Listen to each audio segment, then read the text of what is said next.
Hello, my dear friends. Good evening, good morning, and good afternoon from wherever you're listening. Welcome to Radio Temo, an online radio podcast on my YouTube channel.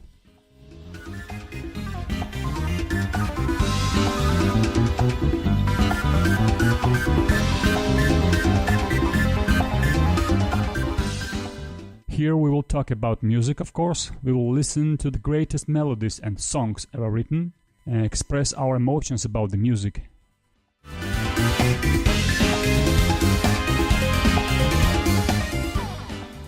Analyze and discuss the music of our childhood and youth, starting from the 60s to 70s, 80s and 90s.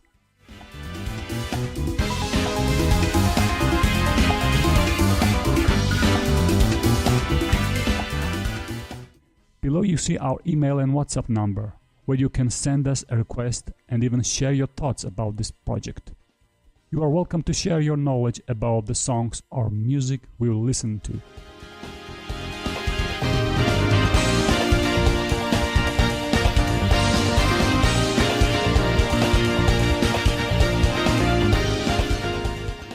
Tell us the stories around a particular song or artist.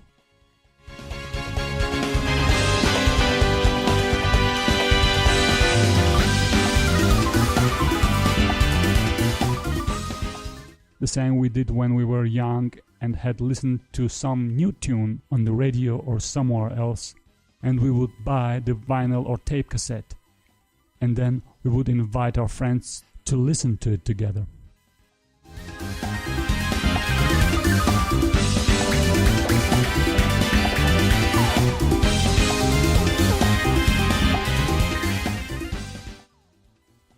So, that kind of atmosphere we would like to have here, with a small but important difference. Now we all know much more about the music of our generation.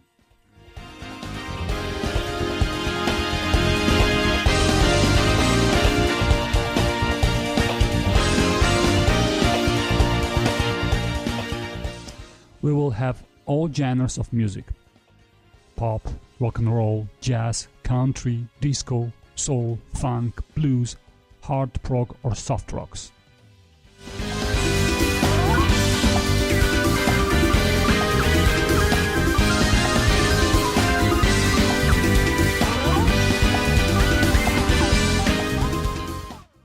With one condition only: the music must be with melody first, and then with passion and energy. And the songs must have English lyrics on it.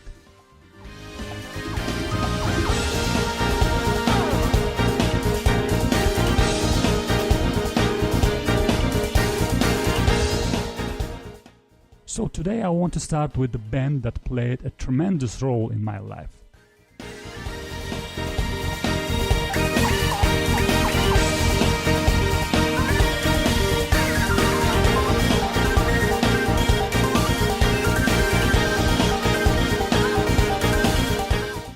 The band because of which I started to love music when I was only 3 years old.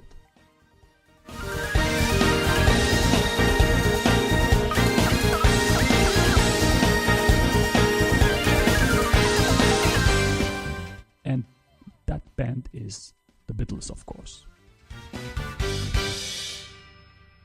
She loves you, yeah, yeah, yeah. She loves you, yeah, yeah, yeah. She loves you, yeah, yeah, yeah, yeah. I know that I'm not the only one that Beatles showed the path towards music to. This band was the most influential of all time and helped many generations to even develop their music career. And you know that can't be bad. Everything began in 1960 with John Lennon, Paul McCartney and George Harrison. She said if you heard us all. They were already friends from Lennon's previous band, The Quarrymen. McCartney and Harrison actually were members of that band, along with the others and Stuart Sutcliffe, who would later play bass guitar with the Beatles at their beginning when the Beatles were giving live shows in Liverpool and Hamburg, Germany. Actually, their first shows outside of England were in Hamburg. because of their booking agent Alan Williams' business connections with Hamburg.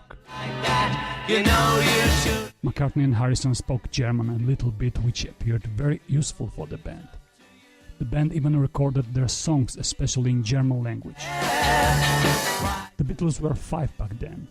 Lennon and McCartney on rhythm guitar, Harrison on lead guitar, Stuart Sutcliffe on bass, changing rhythm guitar with Paul McCartney sometimes, and Pete Best on the drums. So there were 4 guitars and 1 drum in the band. No keyboards.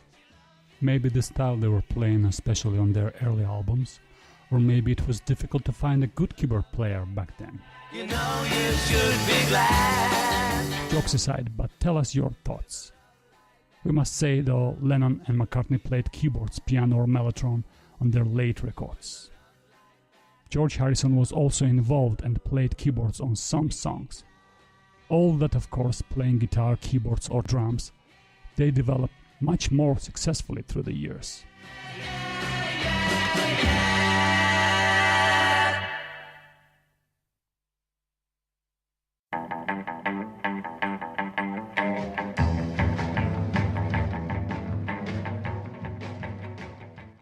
Here we should say a little bit about Stuart Sutcliffe and Pete Best. We see a picture here with Sutcliffe on the left and Best on the drums.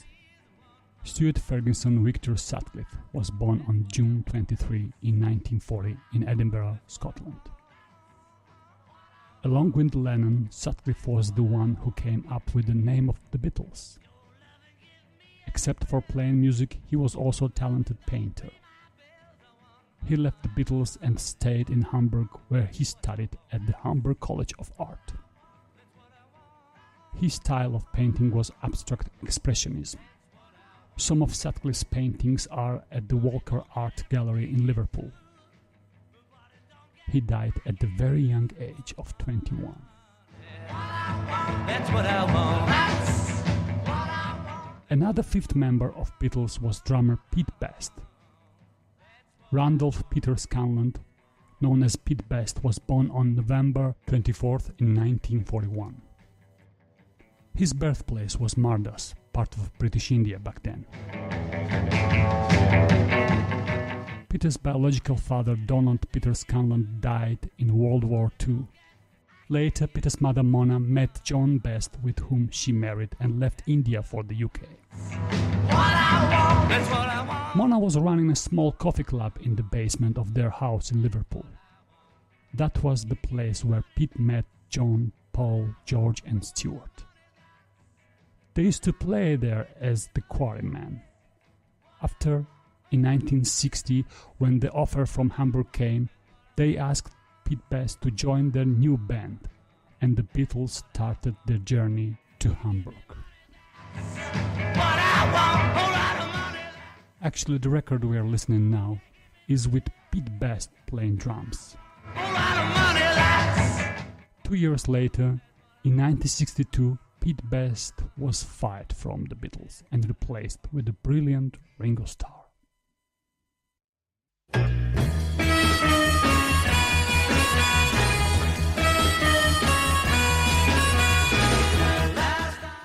Now we have a final setup. John Lennon and George Harrison on guitars and vocals, Paul McCartney on bass and vocals, and Ringo Starr on drums and vocals. From 1962 and on, their success was soaring and they conquered the whole world together with their manager Brian Epstein. I know, many would call him Epstein, although Brian's mother was saying that they were Epstein. I think it would be the correct way to call him, as his family used to do so. So Brian Epstein built their success into a professional act by meeting the greatest producer of that time, George Martin. Very often both Epstein and Martin were referred to as a 5th Beatle, although once in his interview McCartney said, if someone should be called a 5th Beatle, that was Brian, of course. Very soon, the Beatles signed with EMI Records and had their first hit, Love Me Do, which was their first single also. Their second single was the song we are listening to right now. Please Please Me was released on 11th of January 1963, same year that the studio album with the same name was released. The album Please Please Me has 40 songs in total, together with cover songs such as Chains by Gary Goffin and Carole King, Boys by Luther Dixon and Wes Farrell, and A Taste of Honey by Bobby Scott and Rick Marlowe.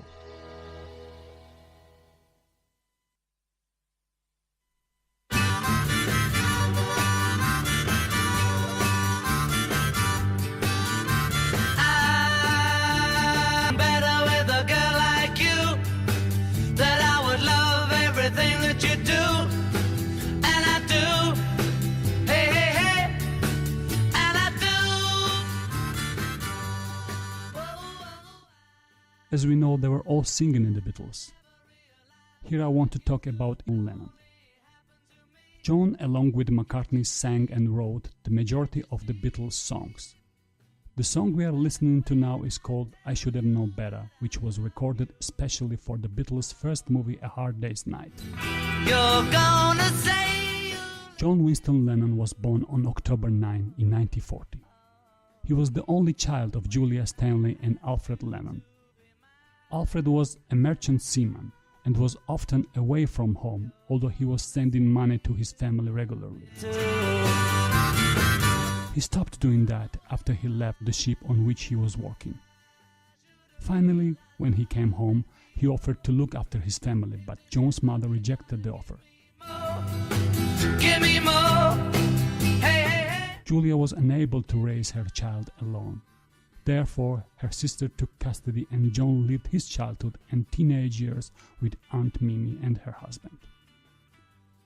Once, Lennon's father took him secretly, intending to emigrate to New Zealand, but John's mother Julia found and followed them. After a heated argument, Lennon's father forced the 5-year-old child to choose between them. In one account of incident, Lennon twice chose his father. But as his mother walked away, he began to cry and followed her. But when I tell you that I love you, oh, you're gonna say you love me too. Lennon had no further contact with Alfred. He reconnected with his father after almost 20 years, but their relationship never fully recovered. As we see, John Lennon had a very difficult childhood, which will be reflected later in his personality. We will come back to John later. Now we will continue with Paul McCartney.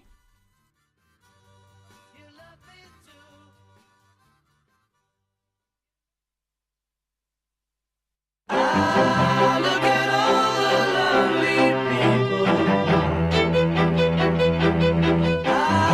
Look at all the lovely people. Sir James Paul McCartney was born in Liverpool on 18th of June 1942. His unique talent was obvious from a very young age. In 1953, McCartney was one of the only 3 students out of 90 to pass the 11th plus exam, meaning he could attend the Liverpool Institute. Paul was 12 years old when his family moved to 20 Fortlin Road in Allerton, where they lived until 1964. This is the very house where Paul and John wrote She Loves You together. Paul remembers evening gatherings at his house, and how his father, who was a trumpet and piano player, used to sing old jazz songs and have fun with their friends and relatives. I think all that was a spark from which McCartney learned piano, guitar and music in general. In the Beatles, McCartney, along with John Lennon, was a lead singer also. The song we are listening to now is written and sung by him. It's called Eleanor Rigby. It is from their Revolver album, which was released in 1966. In this song we already feel an evaluation the band have made, with the string section much richer with harmonies and chord progressions. I have to admit, McCartney has always been my favorite Beatle.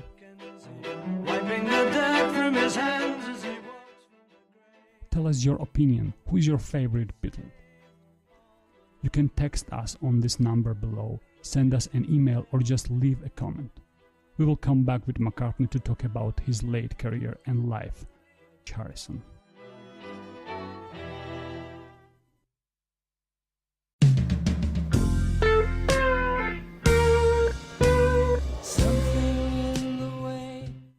George Harrison was born on 25th of February 1943 in Liverpool.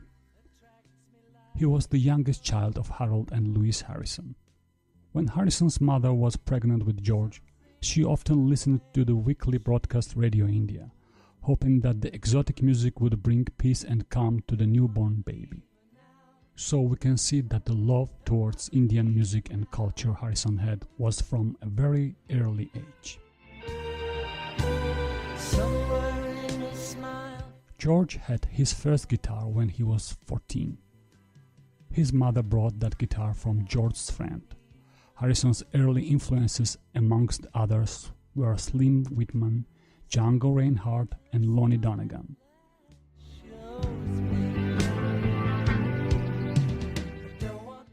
In March 1958, McCartney asked his schoolmate Harrison to audition for The Quarrymen, but Lennon felt that Harrison, having just turned 15, was too young to join the band. You're asking me will my love grow? McCartney insisted and arranged a second meeting, during which Harrison impressed Lennon by his performance. You stick around, now it may show. That was their final meeting point that changed music history and one of the greatest collaborations of all time.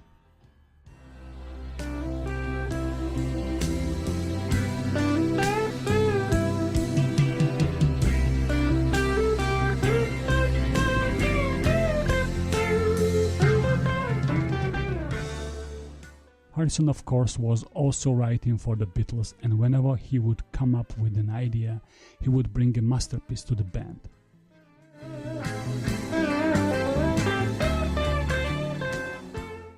Here we are listening to the song that he wrote and sang. The song is called Something. It is from their 12th album, Abbey Road, and was released in 1969. And all I have to do is think of her. We will come back with more of Harrison's story a little bit later. I just want us to remember and play songs that each of the Beatles has performed. You know I believe in how. Moving forward with Ringo Starr.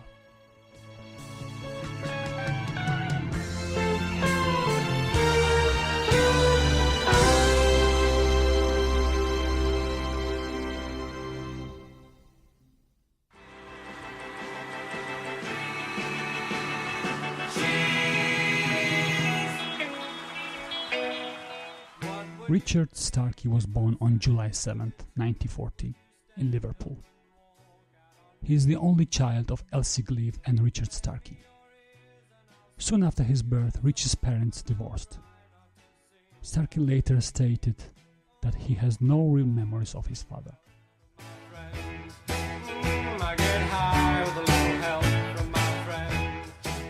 From a very young age, Richie developed health issues. He was 13 when he contracted tuberculosis and was admitted to a sanatorium for 2 years.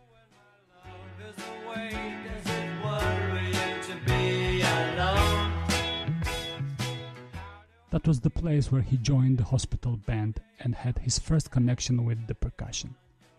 Later, after his recovery, he attended St. Silas Primary School near his house. But despite his effort, he could not pass and was ineligible for the 11+ qualifying examination.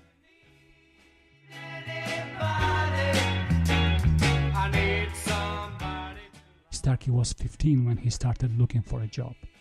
He has worked as a railway worker, technician, and waiter. In 1957, his stepfather Harry Graves brought him a second-hand drum kit. 2 years later, he joined R. Caldwell's Texans. Later they got very popular with the name Rory Storm and the Hurricanes. About this time he adopted the stage name we all know, Ringo Starr.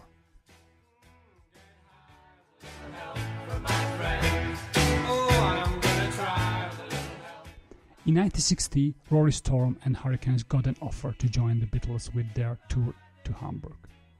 October 1st, that was the day when Ringo first met the Beatles, and it was not in Liverpool, not even in the UK, it was at Kaiserkeller Club in Hamburg. Later, on August 14, in 1962, Ringo accepted Lennon's offer to join the Beatles. With little help from my friends, the song that we are listening to now is written by Paul McCartney and sung by Ringo. It is from the Sgt. Pepper's Lonely Hearts Club Band album, released in 1967. Songs of the Beatles, Penny Lane. Penny Lane, there is a barber showing photographs of every head he's had the pleasure to know, and all the people that come and go stop and say hello. On the corner is a bank. The song was written primarily by Paul McCartney and credited to the Lennon-McCartney songwriting partnership. The bank and never wears a Mac in the pouring rain. It was released as a double A single with the Strawberry Fields Forever in February 1967. Soon the song was added to the Magical Mystery Tour LP album, which was released in the USA on November 27th. Meanwhile, back in Penny Lane, there is a fireman with an hourglass. Actually, the Beatles began recording Penny Lane in December 1966, intending it as a song for their album Sgt. Pepper's Lonely Hearts Club Band.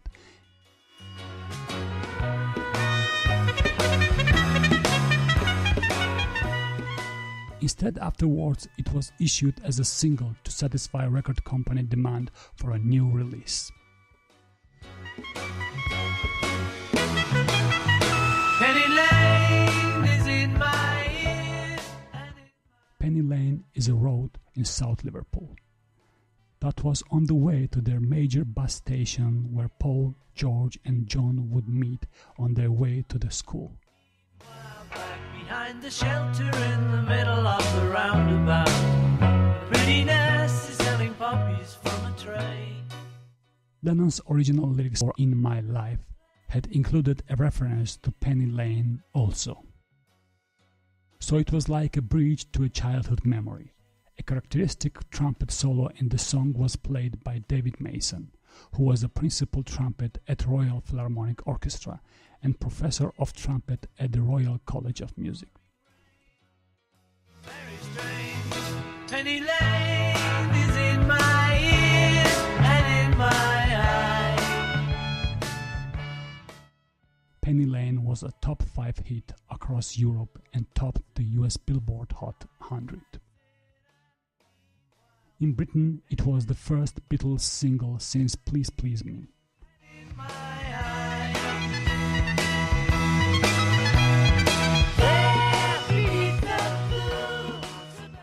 I would like to continue with the life and solo career of each Beatle, starting with John Lennon again.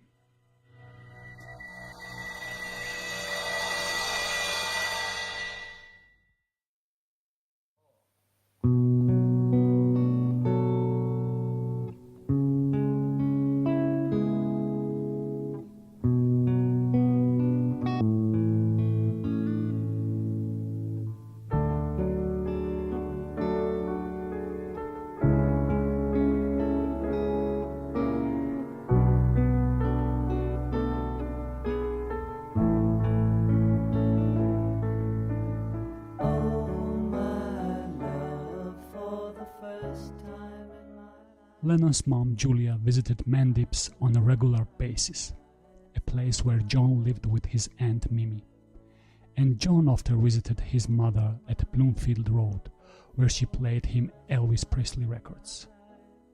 In 1956, Julia brought John his first acoustic guitar. On July 15, 1958, Julian Lennon was struck and killed by a car while she was walking home after visiting John. She was 44. I see the clouds, oh, I see the sky. Everything is clear. Lennon was 15 when he formed the Quarrymen and met his future Beatle members there. Through the years, John Lennon was engaged with an active political movement. By late 1968, Lennon increased drug use and got engaged with his new partner Yoko Ono, with whom he would be everywhere, at the studio or photoshooting sessions, on the TV shows, or even at the moment when the band was trying to create a song together. All that, along with the legal and copyright issues, became unbearable for the band and the company. Lennon left the Beatles on 20th of September 1969. The band kept it secret for a while. The song we are listening to now is called Oh My Love. It is written by John Lennon and Yoko Ono that appeared on Lennon's solo album Imagine, released in '71. George Harrison contributed guitar on this song and several other songs of the album. The critics called Oh My Love the most underrated and one of the greatest love songs Lennon ever written. I agree with them.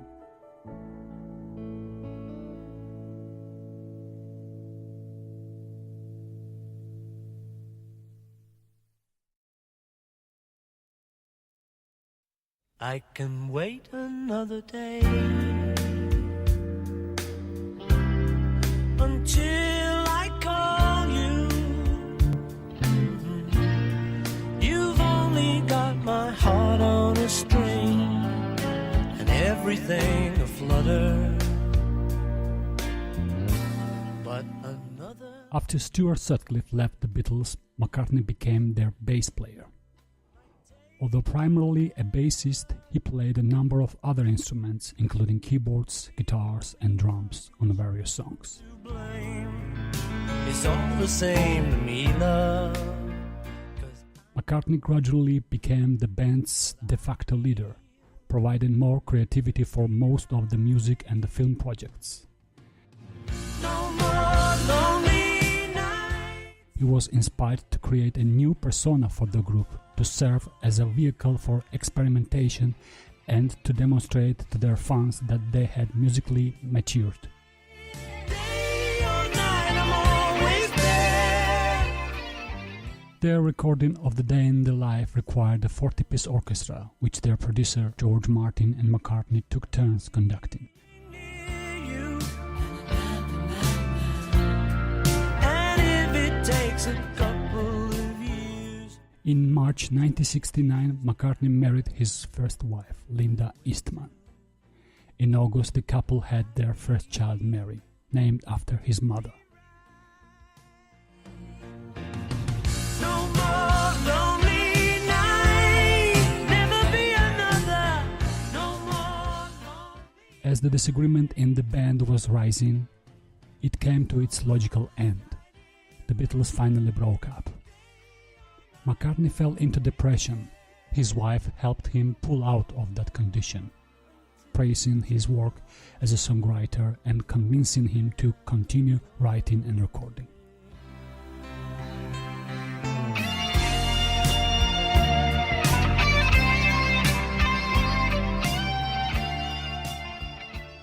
In 1970, McCartney continued his musical career with his first solo release. Yes, I know what I feel. The song we are listening to is from his fourth solo album, Give My Regards to Broad Street, released in 1984, called No More Lonely Nights. The song features David Gilmour from Pink Floyd on guitars. We should also mention that there were other great artists such as Steve Lukather and Jeff Porcaro from Toto, John Paul Jones from Led Zeppelin, and Ringo Starr, who was also participating in that album.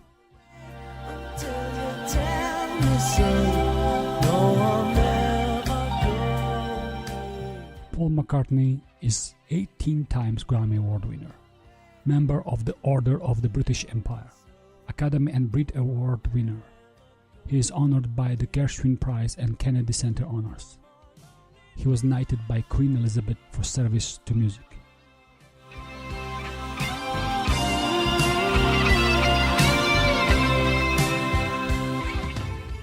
In 1971, he formed his new band Wings and released 8 albums with them.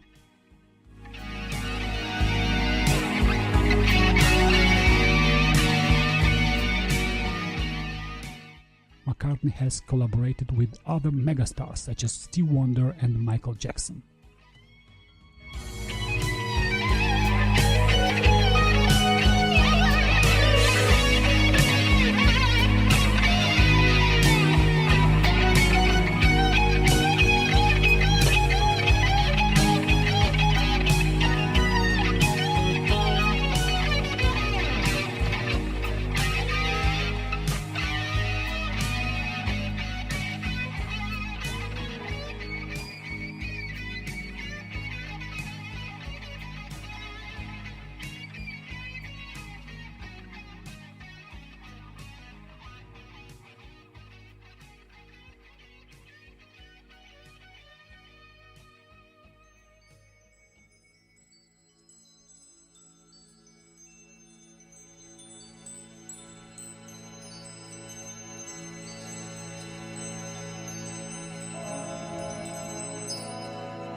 Sometimes I wonder why I spend the lonely nights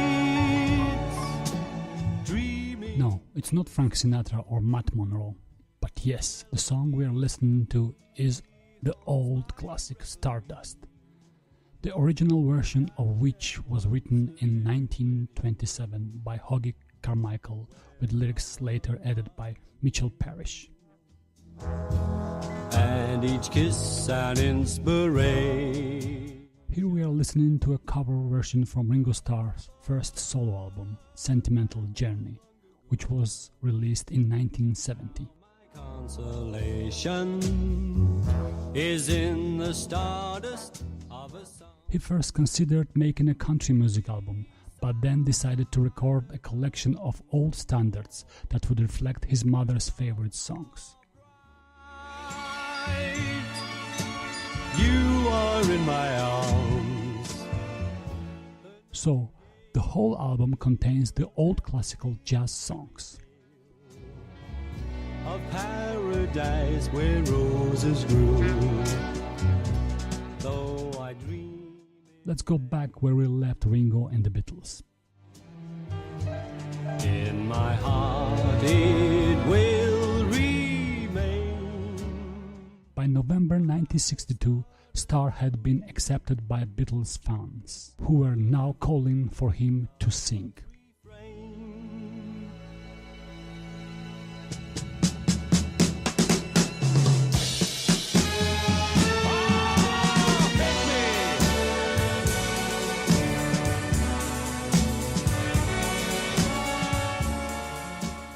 He was the source of inspiration for several songs written at that time, such as Ringo I Love You, I Want to Kiss Ringo Goodbye, and Ringo for President.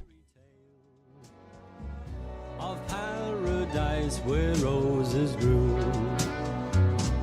Though I dream in vain.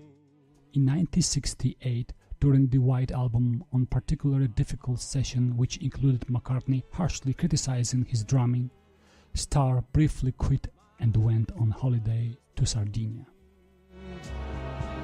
The memory. It was getting noticeable that the band would not last long.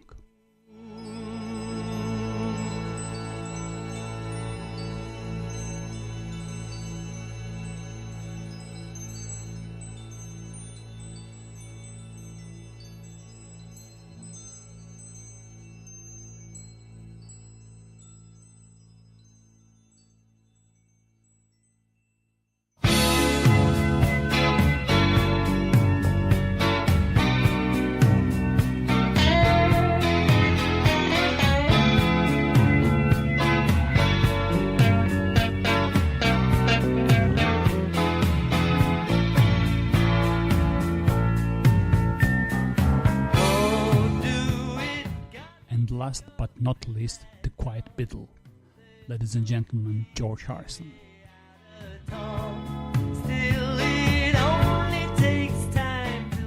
In 1960, when the Beatles was booked to play outside of Liverpool, their first residency in Hamburg ended prematurely when Harrison was deported for being too young to work in nightclubs.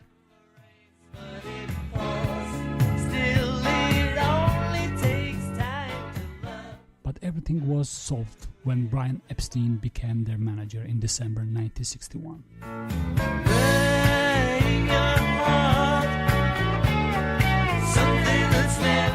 It is well known that from the early years Harrison had become an admirer of Indian culture, introducing it to the other Beatles.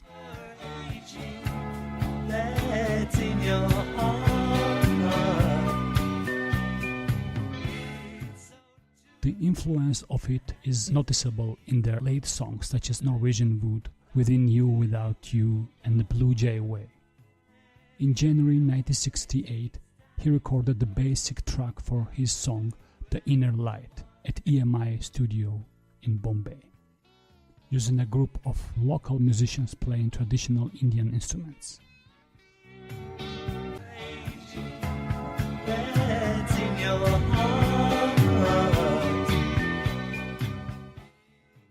It is from his first album George Harrison, released in 1979.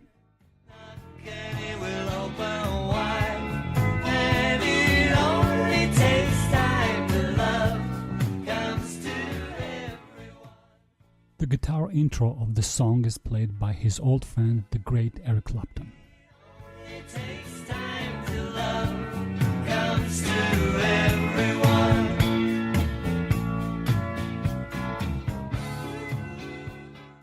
The song reflects Harrison's contentment in his personal life as he was soon to become a father for the first time and married his second wife, Olivia Arias.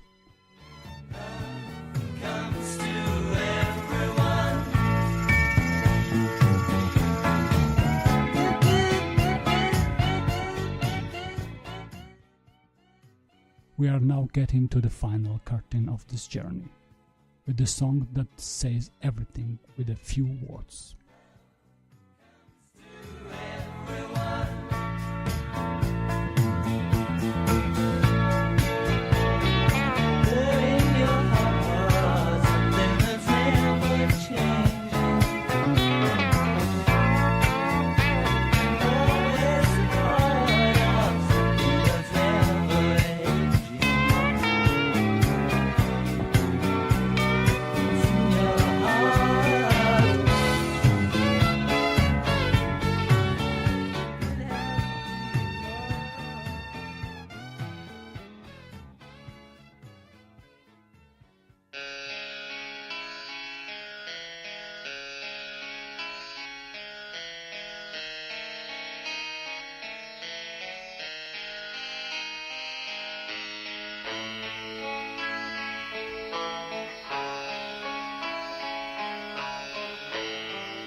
Because is a song from the Abbey Road album. John Lennon said the song was inspired by Ludwig van Beethoven's Moonlight Sonata. But what fascinates me more is the lyrics. It literally shows the meaning of existence, the essence of humanity that we should live for, and all that with just 3 lines in the lyrics. Because the wind is high, it blows. All of the Beatles members had ups and downs in their personal life, but the legacy they left is unreachable. The wind is high. Paul McCartney still enjoys his active life, surrounded by his children and friends. Ringo was touring with his all-star band.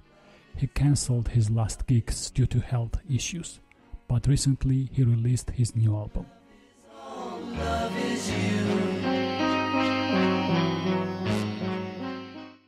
George Harrison passed away in 2001 at the age of 58. The reason of death was numerous cancers.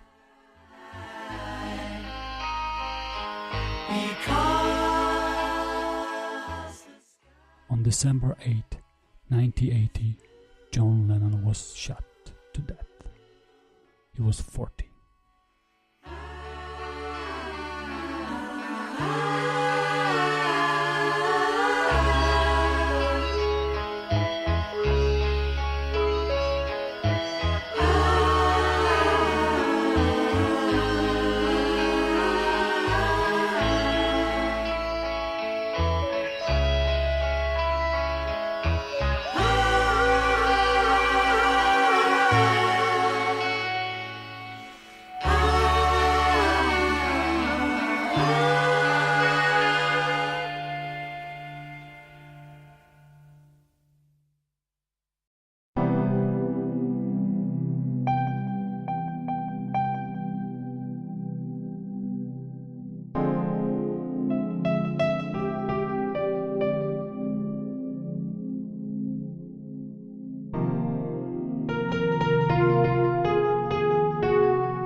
That's all for tonight, folks. We will meet next Friday at the same time again. It will be another exciting program with another great band. I will keep it secret. Please subscribe to my channel so that you can be updated. Write to us on the number and email below or leave a comment in that chat section.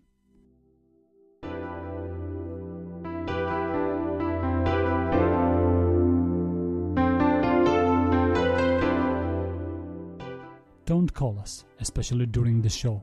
We can't answer your calls because of the poor internet connection. It will cause the program to get stuck.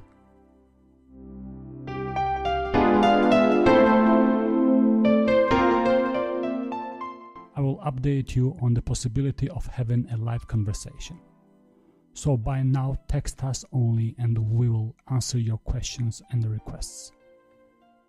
Tell us which band or music you would like to listen to.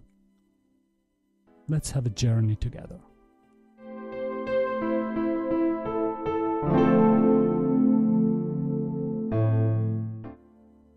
All the best from us. Take care.